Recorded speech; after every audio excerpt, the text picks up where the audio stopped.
Tirar a carteira de habilitação em Marília vai ficar bem mais caro e vai pesar mesmo. O prefeito Daniel Alonso autorizou o presidente da Endurbe a reajustar a tarifa do complexo de trânsito em quase 60%.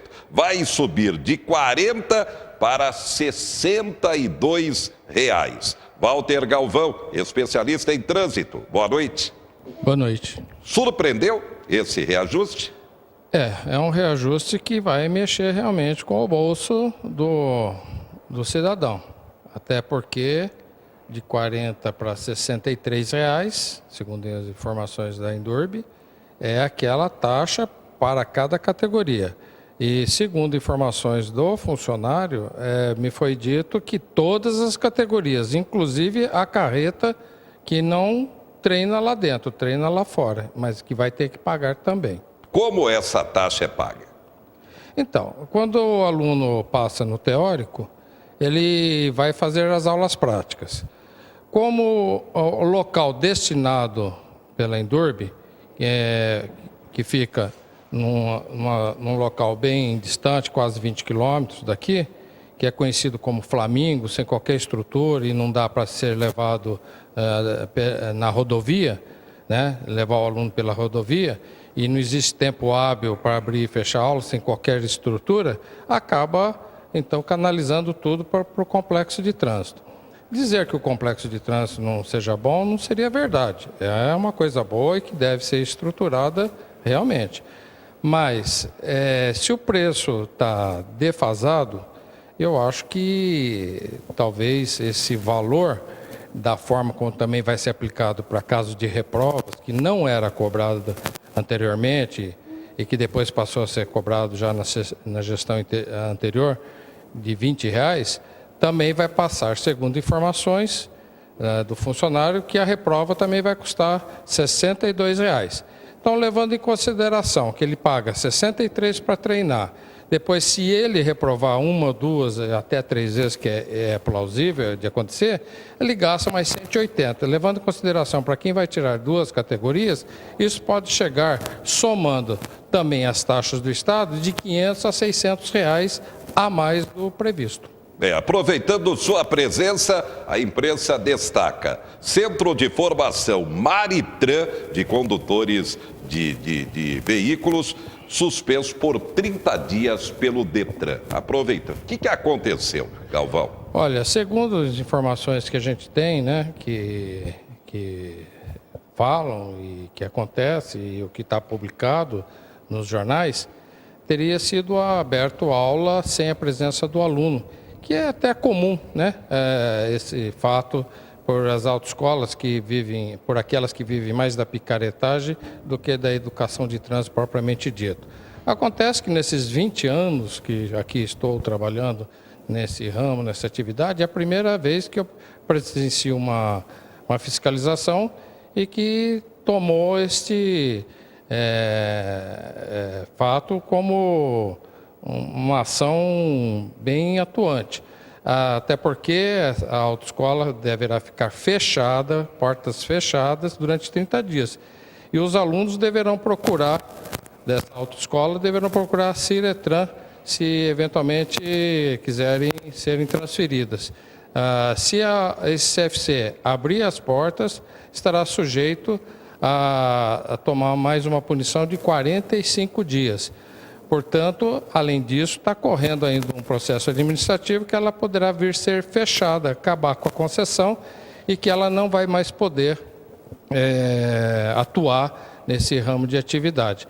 Então, isso serve de alerta para todas as autoescolas buscarem a forma certa, correta e justa, né, para que a picaretagem não seja um caminho a ser seguido. Portanto, houve realmente a presença do Detran há algum tempo atrás, há uns 20 dias atrás, e fizeram o boletim de ocorrência, levaram o carro dessa autoescola e o instrutor também envolvido, os instrutores que estavam envolvidos nessa questão, e além do que adulterar, né, manipular o sistema, constitui crime. que pode gerar de 2 a 12 anos de prisão. Então, fica esse alerta para aqueles que acham que quer tirar carta rápida, alguém oferecendo tudo muito rápido, que oferece facilidades, pode acontecer. Agora eu quero aproveitar, já que... É verdade que temos outras investigadas? Temos 7 autoescolas, não são poucas não, 7 autoescolas que foi denunciado pela TV Tem, tá, já há mais de ano, em que teriam desviado em torno de R$240 mil da Endurbe. Ora, do meu conhecimento, nenhuma delas foram impedidas ou punidas. Ao que parece, inclusive eu fiz uma denúncia ao promotor público, há uma ação, né? Existe uma ação pública para apurar esses fatos. Mas por parte do Detran, era um fato gravíssimo que deveria, inclusive, fechar essas autoescolas. Não foi instaurado nenhum inquérito para apurar essa arrecadação dessas taxas que não eram repassadas para a Endurbe. Agora, a pergunta que eu faço, se existiu um rombo, segundo denúncia da TV Tem, de 240 mil, vai se cobrir esse rombo aumentando as taxas ou vai punir quem realmente deve para os cofres públicos? Essa é a minha grande pergunta. Precisamos mudar esse estado de coisas. Eu acho que a Endurbe poderia explicar, inclusive, à opinião pública, como anda essa situação e quem são as autoescolas que deram esse golpe. Porque isso aí é uma coisa absurda a acontecer, né, na plena luz do dia, um provável desvio de R$240 mil, ou seja, qualquer que seja outro valor, e que fique as 7 autoescolas impunes, com enriquecimento ilícito por conta do dinheiro público. Agora, tendo reprova e mais outros esses aumentos, talvez esse rombo com isso aí vai se cobrir e talvez até melhorar o ganho. Mas e a impunidade? Fica onde? Muito bem. A gente vai continuar acompanhando. Obrigado, Walter Galvão, especialista em trânsito. E o governo já admite, está difícil conseguir a aprovação da reforma previdenciária. Esse ano não deveremos ter a aprovação. São precisos 308 votos. 308 votos para que a reforma previdenciária tenha a aprovação na Câmara Federal. E, num ano véspera de eleição, não há clima para isso, admitem lideranças partidárias. Então, a reforma previdenciária tão buscada pelo governo não deverá ter votação neste ano. Vamos aguardar. Enquanto isso, a reforma trabalhista passou no Congresso, foi sancionada pelo presidente Temer e passa a vigorar a partir do mês de novembro. A gente continua levando informação a você, trabalhador. Toda terça-feira, a nossa convidada, advogada especialista na área do trabalho, Andréia Antico Soares, também docente da Faculdade de Direito do Univem. Doutora Andréia, boa noite. Boa noite, José Henrique. Boa noite, população de Marília. Bem, já vamos para a pergunta. Algumas verbas vão deixar de integrar salário. O que isso vai representar? Bom, quando nós falamos de verbas que integram o não salário, é bom a gente falar o seguinte: existem verbas que são de natureza salarial, que compõem o conjunto remuneração, e verbas que são de natureza indenizatória. Então, a maioria das verbas que nós recebemos, elas integram a remuneração e acabam sendo base de cálculo de outras verbas.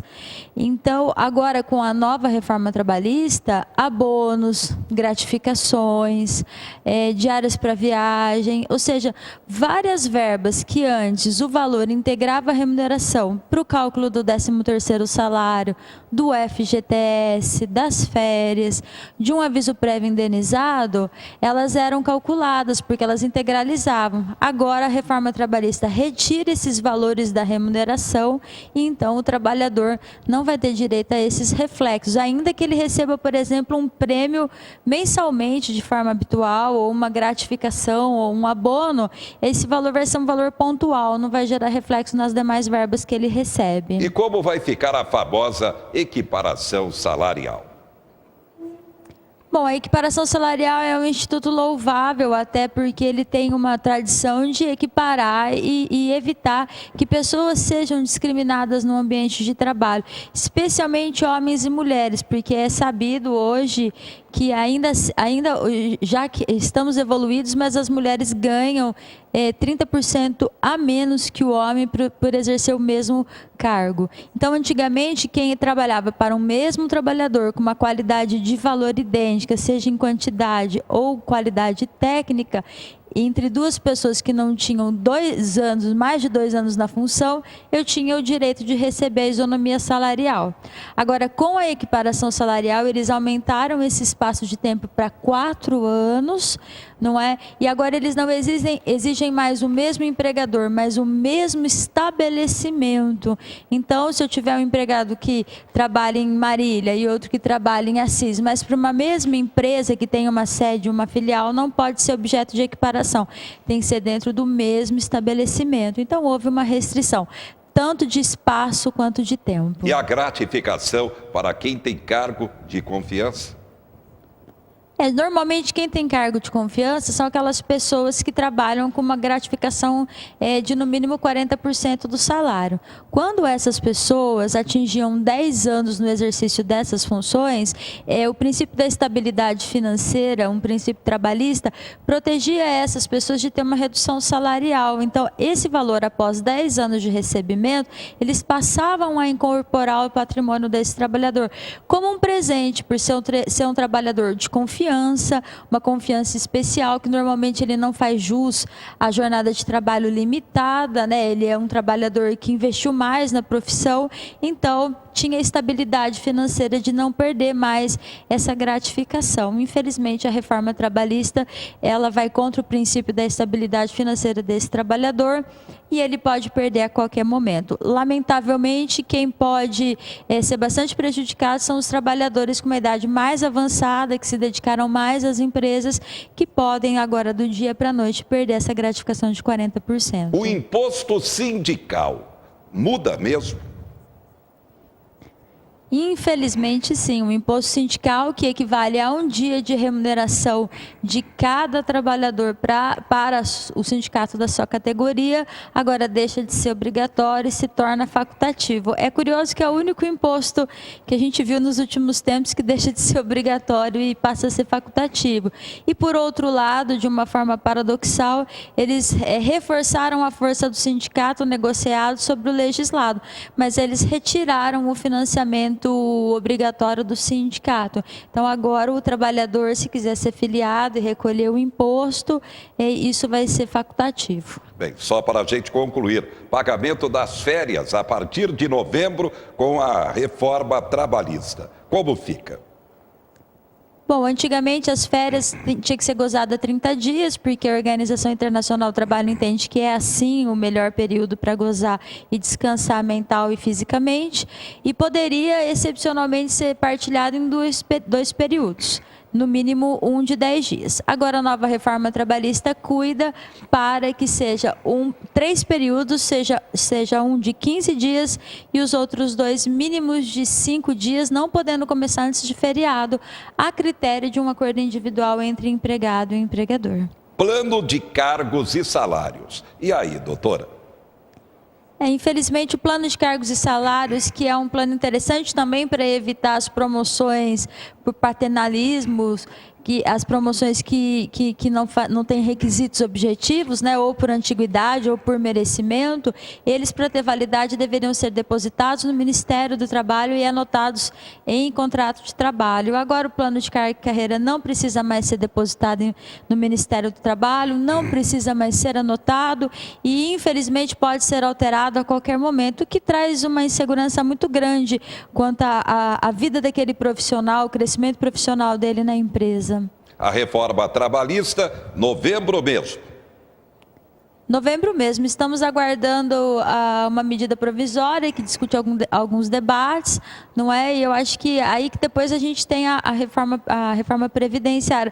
Lembrando que quando eu retiro verbas da remuneração do trabalhador, automaticamente eu estou deixando de fazer essas verbas parte do salário de contribuição e recolher para a Previdência. Então é paradoxal pensar que eu retiro direitos trabalhistas, retiro verbas que integralizam a remuneração e isso diminui o recebimento da Previdência. Não faz o menor sentido, é contraditório entre a trabalhista e a previdenciária nesse momento. Muito bem. Obrigado à advogada trabalhista Andréia Antico Soares, docente da Faculdade de Direito do Univei. Toda terça-feira a gente vai levar essa informação a você, tirando exatamente sua dúvida em relação ao futuro com a reforma trabalhista, uma vez que mais de 100 pontos serão modificados. Obrigado pela sua atenção e até a próxima.